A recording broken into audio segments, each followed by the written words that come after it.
Abu Sufyan was traveling from Syria to Mecca with a caravan containing 500 gold coins and all kinds of goods.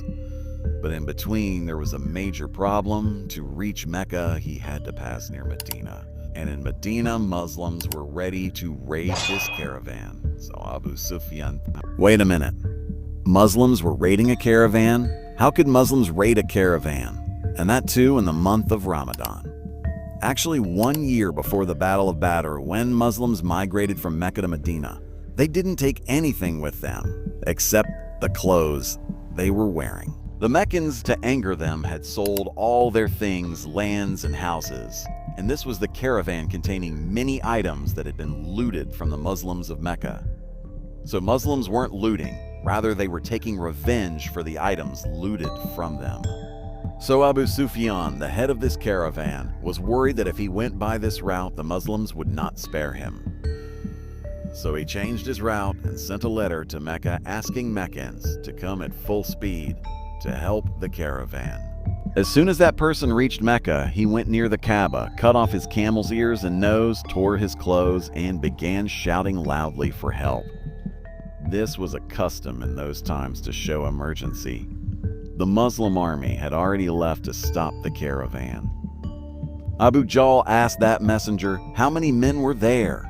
The messenger said, almost 313 people. Abu Jahl said, we will go with 1,000 people.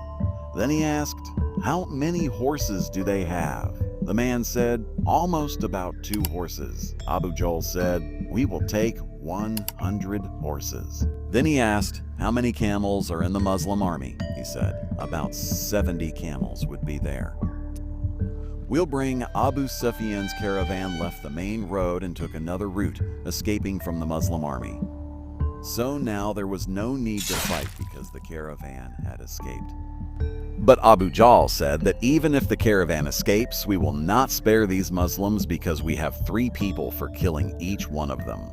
Applause. Prophet Muhammad ordered his army to camp near the first well of Badr. A companion came and asked, O Messenger of Allah, have you chosen this place by Allah's command or by consultation? The Prophet replied, I have chosen this by consultation. So he said, if we camp ahead, there is more water there, and we can also prevent enemies from taking control of these wells.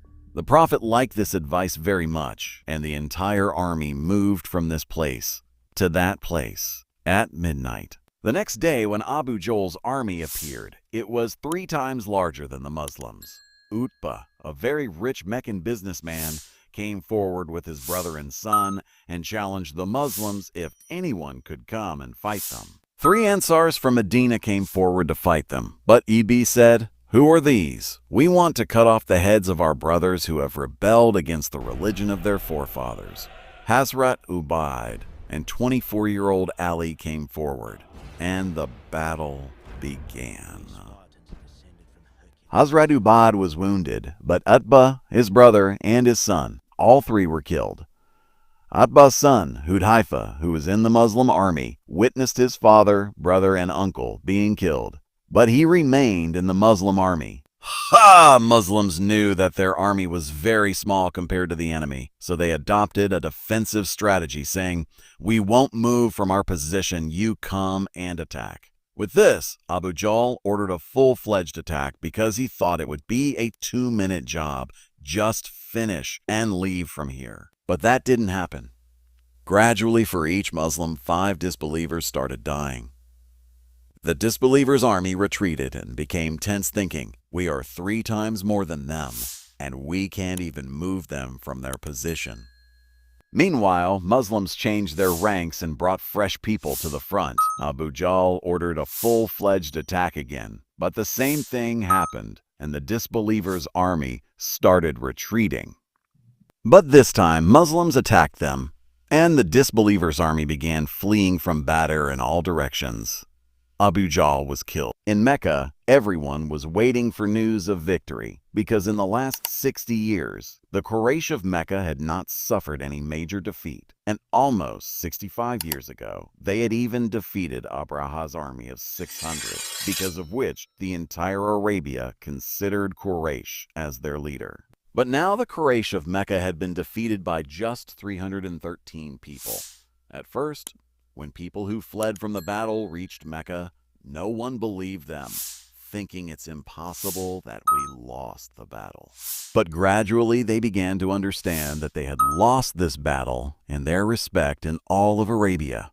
A famous Western historian writes that before the Battle of Badr, Arabs considered Muhammad a weak man who had been expelled by his own people and was wandering around asking for help from others. But after the Battle of Badr, Muhammad became famous throughout Arabia as a king and military genius because he had demonstrated defeating an army 3 times larger than his own.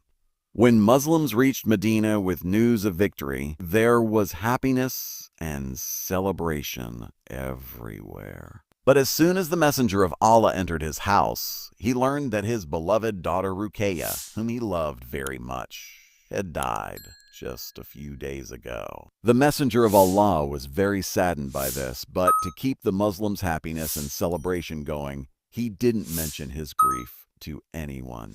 And this celebration couldn't last long anyway, because this time Abu Sufyan had started preparations to take revenge from Muslims by gathering an army of 3,000 from all over Arabia. Please leave a comment if you want second part, like, and share with others, and subscribe the Muslim Timeline. Thank you, and goodbye.